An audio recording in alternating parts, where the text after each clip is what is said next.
Hey everyone, I'm here for a quick video. I want to teach you guys how to make a DIY binoculars that we use for our book that we have out called our Big Safari Adventure.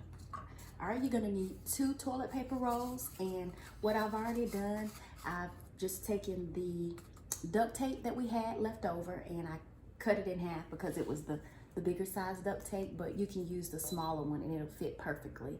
And I put them around the ends, and then from there, I used a hole puncher and I made 2 holes so that I can put the string through.